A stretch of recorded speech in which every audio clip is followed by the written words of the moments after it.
What's going on, guys? Gio here from Fandom United, back with another article on the Justice League reshoots and behind the scenes drama at Warner Brothers and DC.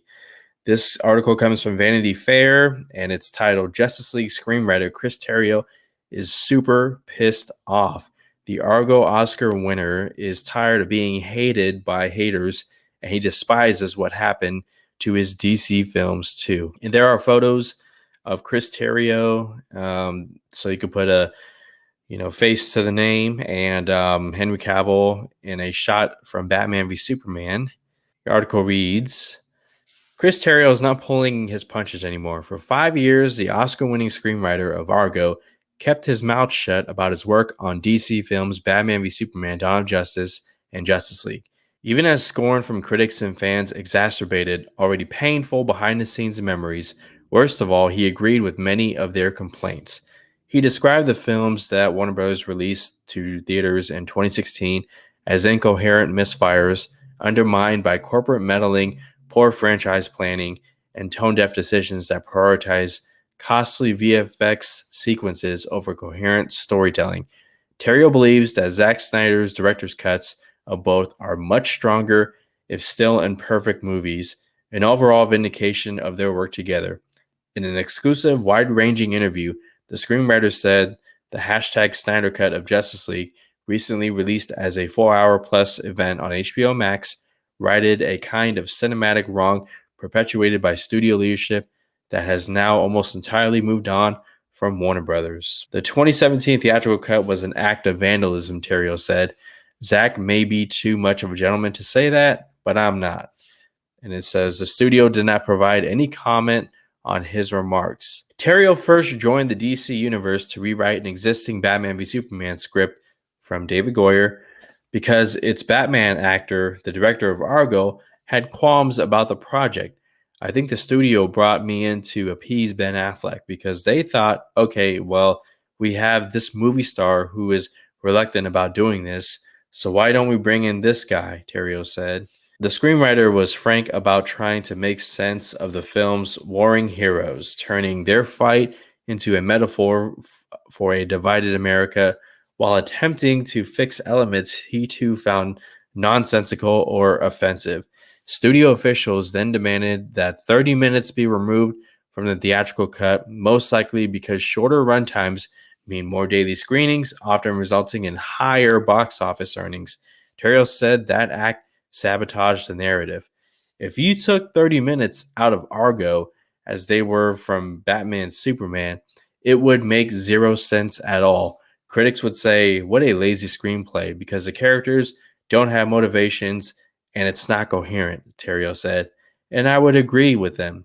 Even the title of Batman v Superman, Dawn of Justice was a disaster, he said, that primed audiences to roll their eyes at the film well before its release. Terrio hoped Justice League would be a better experience. He was very wrong. Okay, stop right there. I agree, and I hope you agree as well, that yes, the 30 minutes that were removed were very important as far as the plot is concerned, okay? Whether you think it's a better film or not, there's no debate that those 30 minutes were crucial to the overall plot of Batman v Superman: Dawn of Justice. And while I don't personally have a problem with the title, I could see where Chris Terrio is coming from. After watching Joss Whedon's version of that film, Terrio was so disgusted that he explored taking his name off the movie. Especially galling to him was the sidelining of Ray Fisher's tragic hero Cyborg, whose arc the actor himself had helped craft. And we talked about this in the Hollywood Reporter article. I did a video on that a couple days ago. Fisher has been outspoken for months about his experience making Justice League, following years of silence. Now Terrio is doing the same. He said he bottled up his feelings about the theatrical cuts to avoid hurting their cast and crews. Now that Snyder and Terrio's preferred versions of the films are available to the public, the screenwriter is finally opening up about how it all went wrong in the first place. And that's smart. Now you realize Chris Terrio, Ray Fisher, and others aren't just talking out their ass. No, they got a film to back it up, and a pretty damn good one at that. It now looks like this article is going to get into an interview style, so that way you can hear direct quotes from Chris Terrio. So let's get it started. Is it true you were banned from the Justice League set? And he responds, I wouldn't say I was banned. The studio's attitude was, we'll take it from here. I was frankly shocked when I saw the Snyder cut and saw how much of the original script was shot. With some small revisions, they shot the script, and I understand sometimes that was a battle for Zack. So, time. And more proof that Zack Snyder at the time was shooting two different versions. The version that Chris Terrio wrote, and then the version that the studio was constantly giving him notes about, from not just Toby Emmerich, the Warner Brothers CEO, but as well as Jeff Johns and even Josh Whedon when he came on board to do, little polishings here and there. And we know how much that was a lie. Can we start at the beginning with Zack? You worked on Batman v Superman. Can I assume that was a good experience, at least with him, since you signed on to another movie? And he responds, Ben Affleck called me and said that he was working on a film which was a Superman film in which he was going to play Batman. I like how he worded that. At first, it was a Superman film and he was going to play Batman. Batman was going to be featured. So he asked if I would read the script and consider doing a rewrite. He asked if I would do some character work. So it was already determined and storyboarded that Batman was going to try and kill Superman, and that Batman was going to have gone down a dark road, which was branding criminals, and it had certain dark elements that were non-negotiable and already in the story. And then they asked, what was your approach? Terrio responds, I came into it thinking the only way that this could work was as a fever dream or as a revenge tragedy. I thought, how do we create a story in which Bruce Wayne is traumatized by the war of Krypton coming to Earth, in which he enters into this kind of madness? He becomes Captain Ahab, and he won't listen to saner voices like Alfred, for example, who are telling him to just see reason. He is a man possessed. So the film was dark by its nature. As I worked on the movie, it seemed to me that it was a snapshot of what I was feeling on the ground in the country, which maybe didn't become apparent until the madness and division that came about from the last presidency.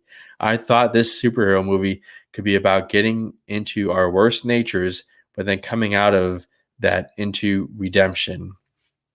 And that is so what this Batman character was in Batman v Superman. Okay, somebody who was possessed, who wouldn't listen to saner voices. And by the end of Batman v Superman, Ben Affleck saying men are still good. They follow that up with, how did things develop from there? And Terrio responds, I wrote drafts of the Batman Superman movie in which it wasn't called Batman v Superman Dawn of Justice by me. I did not name the script. In fact, I found out what the movie was called along with the rest of the world on the internet. I was not consulted on the title of the film, and I was surprised as anyone. I would not have named it Batman v Superman Dawn of Justice. Was that Zack's choice, they ask? He responds, I don't know exactly who named it, but I suspect it was a studio, and I suspect it was marketing, to be honest with you. It might have been the first step towards creating ill will for the film. I suspect that putting words Batman and Superman in the title had some marketing component to it. That makes sense. And then Vanity Fair responds, I think you're right that title did rub people the wrong way. And Terrio says, I heard it and I thought it just sounds self-important and clueless in a way, tone deaf.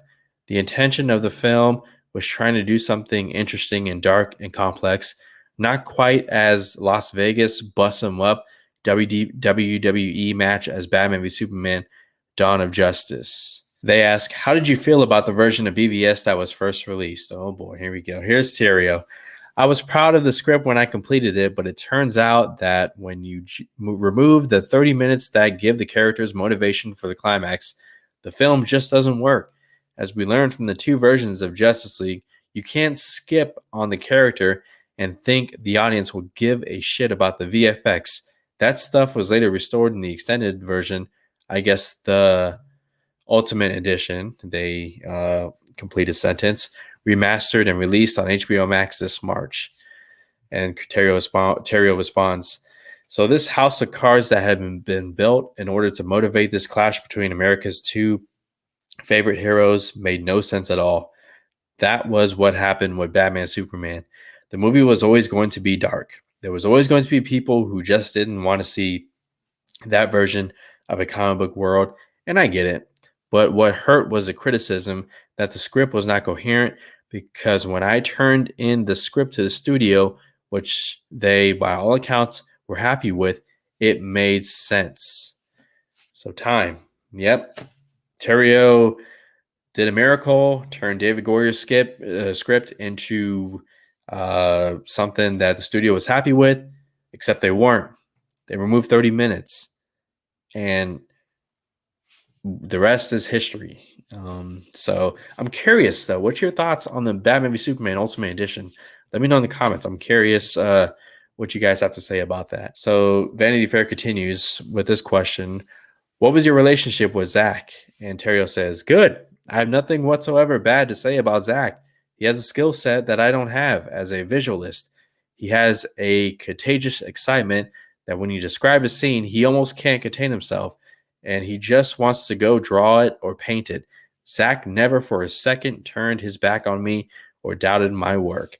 After Batman and Superman, many of my Hollywood friends just stopped talking to me because they sort of thought that somehow I was complicit in this very public failure of a studio film. You learn pretty quickly who your real friends are and who your air kiss Hollywood friends are. Zack could not have been more supportive and never stopped believing that together we were going to create this big, epic DC world. Wow, time. Terrio actually lost friends because of Batman v Superman, Dawn of Justice, the theatrical version.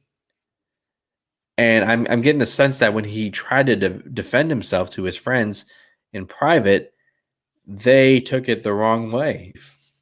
It is what it is. Zack Snyder's Justice League released, and they're getting the last laugh. Them being Terrio, Zack Snyder, and Ray Fisher, and everyone else. We continue. So Vanity Fair asks, how did you feel when that journey ended prematurely with Justice League's upheaval? And Terrio responds, I went into such a depression when the film was taken away and rewritten, but I didn't feel even entitled to be depressed because Zack and Debbie Snyder, his wife and co-producer, were dealing with their family tragedy. Measured against that, losing the film that you wrote seems like nothing at all, but it did hurt. It hurts me to think I cared so much about these characters and worked on nothing else for a very long time. So, pause. You get a sense of how badly Terrio felt, how much he was hurt. You can imagine how Zack and Debbie Snyder felt. And again, I think back to all those years of unfair criticism and hate that they received online for something that, again, they were the scapegoats. You know, they were the fall guys, and it's fucked up. It really, man, this is a bad week for Warner Brothers. But I mean, that's obvious. Let's continue. Do you feel like the title and the cuts for length made it harder for people to appreciate things that did work in Batman v Superman? Terry responds, that's exactly right. The audience has to know that they're in good hands. The minute that you lose them from a story point of view, they lose the desire to look at it generously. Once the critics decide a movie is incoherent, it's just a pile on. Then they attack everything. There's a line at the beginning of the film where a warlord says to Lois Lane, they didn't tell me the interview was with a lady. And Lois responds, I'm not a lady, I'm a journalist. Good line, by the way. So one reviewer held up this line as proof positive of my stupidity and my inability to write Lois or to write at all.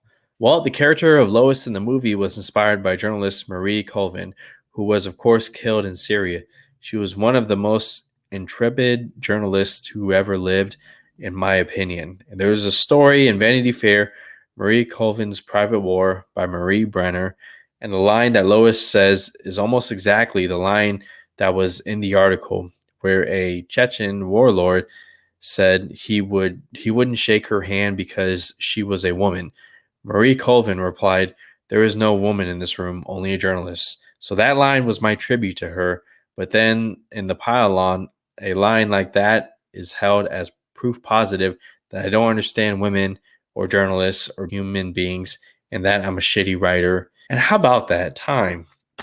Okay, like Chris Terrio is trying to do something that people just jump right away to say, oh, it's just, oh God, here we go again with the female empowerment, this and that, and whatnot. And then when you read something like this, it goes, it makes you think, like, is Chris Terrio, an Academy Award winning writer, just going to add a line in there without any sort of weight to it or meaning?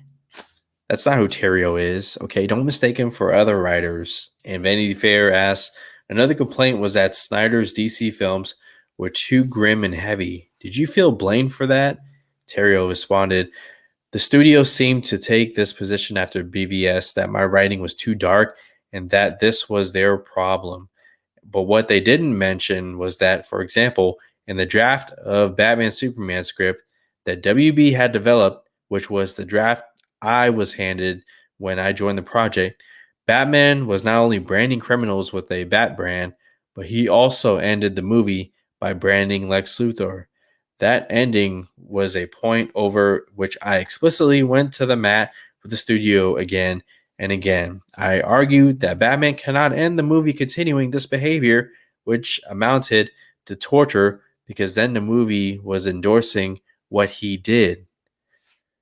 Terrio, man, why bring on an Oscar winning writer who is urging you to not do something if you're just going to fight with him? It's ridiculous. We continue. And Vanity Fair asks, what was your argument to them? Terrio responded, it's one thing if Batman begins the movie as a dark version of himself, whom we don't recognize, but he has to see the error of his ways and remember his better self in the course of the movie. By the end of the movie, he needs to be the Batman we know, and he has to be ready to go and create the Justice League. Otherwise, I said, what was the point? Chris Terrio breaking down character arcs. That's why Zack Snyder's Justice League, you got the Batman that was more, okay, this is the character I know. It's an arc over multiple movies. Vanity Fair asks, what else did you push back against? Terry responded, I'm the one who had been saying that we can't make a joke of Superman raining hell upon black African Muslim characters in the desert, as Lois promises that Superman is not going to go easy on them because they punched her. But somehow I'm the person with the dark sensibility. I wanted to say, I've been saving you from yourselves. I've been working with the director to bring a voice of conscious insanity to almost perversely dark film that you've been developing for years. But I'm the problem here. So Warner Brothers, pause. Warner Brothers wants to, please Ben Affleck, bring in Chris Terrio, an Oscar-winning writer, doesn't want to take his advice, and then blames him for how dark the script initially was. Wow. Like, no responsibility from Warner Brothers whatsoever. And then Vanity Fair asked, did you feel you were able to significantly change the Africa scene with Superman for the better? And Terrio wrote, I removed the punch of Lois for one thing. Just think about the optics of that. I was able to add material to the film and asked the movie to grapple with that battle meant, so that it didn't seem like a casual scene of Superman intervening with this way without reckoning with the consequences of intervention. I placed in context of a moral question. Superman says, think of what could have happened. And Lois says, think of what did. And that's the thing about these DC movies, time. I like how they ask important questions and then they just don't leave it at that, or they respond with a half funny answer. They tackle it. They go for it, and it's something that I appreciate about these movies. Later, when I realized that so much of the plot was going to be cut out, I began to think, well, they didn't really want this kind of a story. The last things to get cut out always are the stunt scenes and the special effects scenes because they cost so much. By the time they're all in there, in the assembly, enormous amounts of money have been spent on every frame. So when you're looking to cut time, the things that get cut out tend not to be the big effect sequences or the fights or the stunts. The things that get cut are The nuance, Terrio responds, yeah, the scenes that actually give meaning to those bigger action sequences. I think that's a problem not only with this film, but I suppose for all tent films. You know a movie I just thought about? Besides Batman v Superman and besides Justice League? Godzilla vs. Kong. It's also what I'm worried about with Mortal Kombat in that 1 hour and 50 runtime.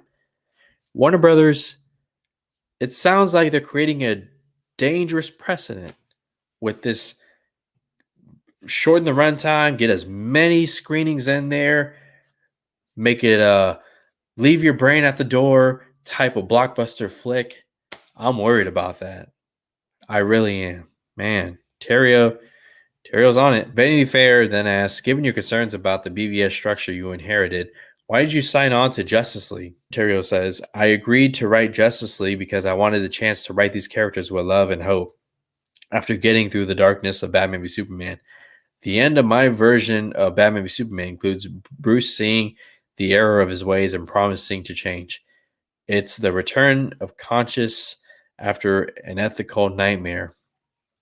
And in Justice League, Bruce does do better. Yes, he does. And Vanity Fair asks, after Batman v Superman came out, the critical reaction was negative and the box office was underwhelming. Justice League was about to begin shooting.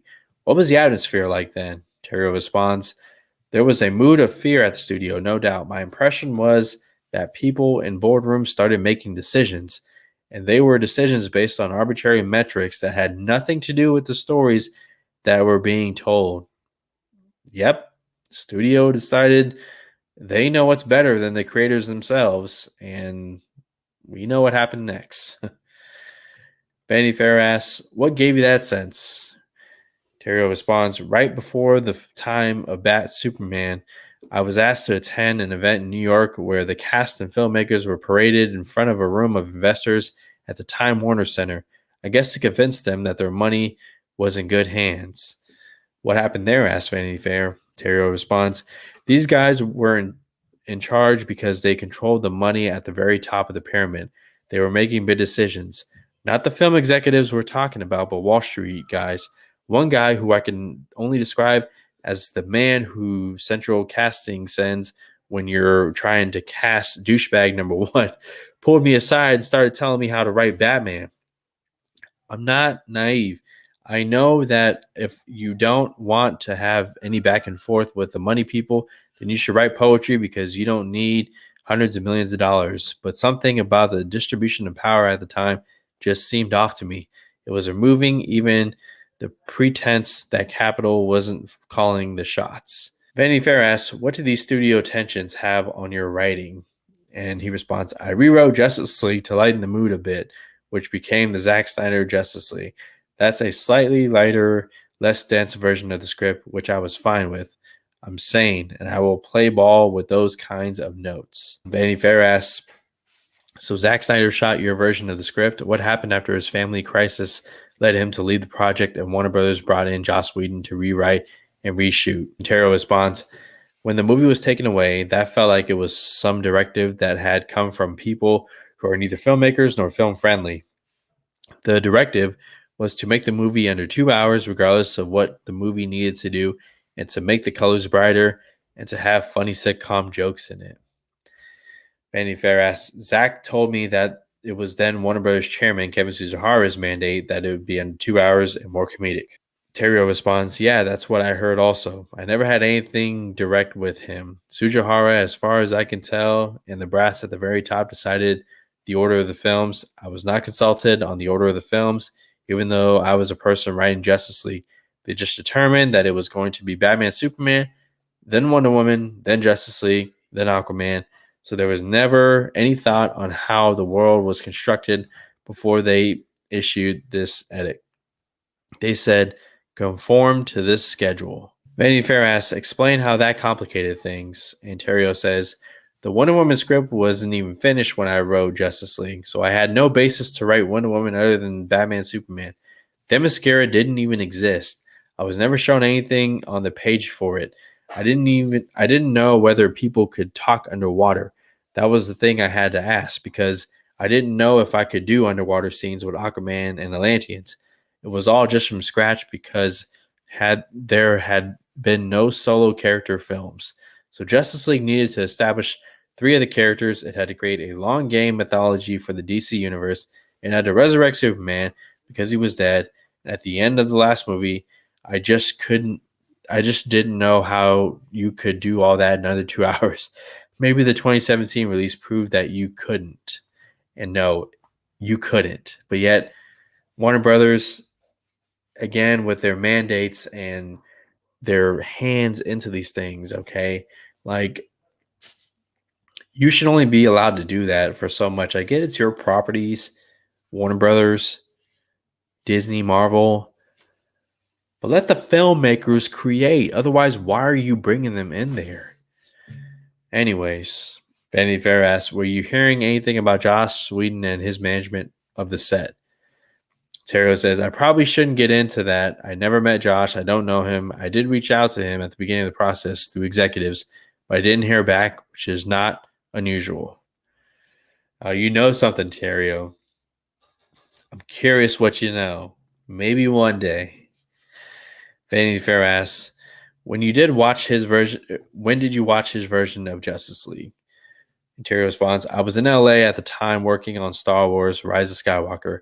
I was on the west side of Los Angeles working with JJ at the time, and I drove to the studio and I sat down and watched a couple of weeks before its release. I immediately called my lawyer and said, I want my name taken off the film. The lawyer then called Warner Brothers and told them that I wanted to do that. Oh my God. So Terrio saw the movie and immediately wanted his name off the film. How about that? And Vanity Fair asks, why didn't you? Terrio responds, prints had already been struck or hard drives burned or however they deliver movies these days. The elements were on their way, and to remove my name, they would have had to restrike the prints and redo the digital copies, and the film could be delayed. It would have been an international scandal and a news story. So I shut up and said nothing publicly. I never said anything about Justice League since then, but the movie doesn't represent my work. Vanity Fair asks, what happened after that? As far as I know, I wasn't invited to the premiere, and I never watched the film again. Yep, neither did a lot of us. Okay. Vanity Fair asked, so why not follow through and remove your name? And Terrio says, I think it would have created a whole wave of negative publicity that I think would have made the situation even worse for the actors and for all the craftspeople who had worked on it, for all kinds of people. But I'm awfully happy that Zack Snyder's cut of Justice League is the one that's higher on my IMDb page. Nice. Vanity Fair asked, did you ever feel like they deliberately made you the scapegoat, the studio? Terrio says, I am a deeply paranoid person, so I'm always assuming that everyone has it in for me. Justice League, the Zack Snyder version, is the only script other than Argo that I have sole writer credit on. I really did develop this, so I can stand by this version, love it or hate it. Overall, great article. And it's nice to hear Chris Terrio come out and speak about this. He obviously isn't a fan of Warner Brothers, isn't a fan of, how they handle this franchise. I mean, if I'm an Oscar-winning writer, which I'm not, but if I was, I'm looking at Warner Brothers saying I wouldn't want to come anywhere near your DC properties. Not after what happened to Zack, Chris Terrio, and your crew, your filmmakers, your cast. Man, what a bad week for Warner Brothers. And I'm curious who else is going to come out and talk about this. So far, you got Ray Fisher, you got Chris Terrio, Zack Snyder has said some things. Jason Momoa has said some things. Gal Gadot has said something. I want to hear from Ben Affleck and Henry Cavill. If something does happen, I'll be sure to let you guys know. But thank you so much for joining me. Fandom United, let me know your thoughts. I appreciate your time and your subscriptions. And I'll catch you guys on the next video.